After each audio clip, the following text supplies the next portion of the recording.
ನಿಮ್ಮ AC bill ಜಾಸ್ತಿ ಬರ್ತಾ ಇದೆಯಾ? ಹಾಗಾದ್ರೆ ಈ ಮಿಸ್ಟೇಕ್ ನೀವು ಕೂಡ ಮಾಡಿರ್ತೀರಾ. ಕರೆಂಟ್ ಬಿಲ್ ಜಾಸ್ತಿ ಬರೋದಿಕ್ಕೆ ಎಲೆಕ್ಟ್ರಿಸಿಟಿ ರೇಟ್ ಕಾರಣ ಅಲ್ಲ, ಈ ಔಟ್ಡೋರ್ ಯೂನಿಟ್.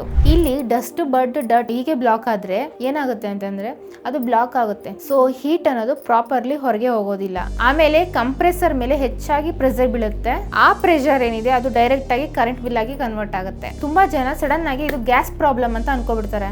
ಆದ್ರೆ ಕೂಲಿಂಗ್ ಕಡಿಮೆ ಆಗೋದಿಕ್ಕೆ ಈ ಡರ್ಟ್ ಕೂಡ ಕಾರಣ ಆಗಿರುತ್ತೆ. ವಾಟರ್ ಪ್ರೆಷರ್ ಮೂಲಕ ಔಟ್ಡೋರ್ ಯೂನಿಟ್ ಫಿನ್ಸ್ ನ ಕ್ಲೀನ್ ಮಾಡ್ಕೊಳ್ಳಿ. ಮತ್ತೆ ಡೈರೆಕ್ಟ್ ಸನ್ಲೈಟ್ ಏನಾದ್ರು ಬಿದ್ರೆ ಇದ್ರ ಮೇಲೆ ಶೇಡ್ ಕೂಡ ಹಾಕಬೇಕು.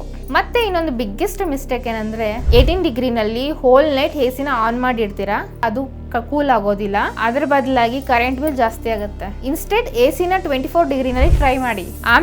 ಆಮೇಲೆ ಸೀಲಿಂಗ್ ಫ್ಯಾನ್ ಆನ್ ಮಾಡಿದ್ರೆ ಕೂಲ್ ಏರ್ ರೂಮ್ ತುಂಬಾ ಫಾಸ್ಟ್ ಆಗಿ ಸ್ಪ್ರೆಡ್ ಆಗುತ್ತೆ. ಫಿಲ್ಟರ್ಸ್ ಕ್ಲೀನ್ ಆಗಿದ್ರೆ ಕಂಪ್ರೆಸರ್ ಆಟೋಮೆಟಿಕಲಿ ಕಟ್ ಆಫ್ ಆಗುತ್ತೆ. ಅದರಿಂದ ಕರೆಂಟ್ ಬಿಲ್ ಕನ್ಸಂಪ್ಷನ್ ಕೂಡ ಕಡಿಮೆ ಆಗುತ್ತೆ. ಇನ್ನ ಹೆಚ್ಚಿನ ಮಾಹಿತಿಗಾಗಿ ಫಾಸ್ಟ್ ಆಗಿ ಲೈಕ್ ಮಾಡಿ ಅಂಡ್ ಫಾಸ್ಟ್ ಆಗಿ ಸಬ್ಸ್ಕ್ರೈಬ್ ಮಾಡ್ಕೊಳ್ಳೋದು ಮಾತ್ರ ಮರಿಬೇಡಿ.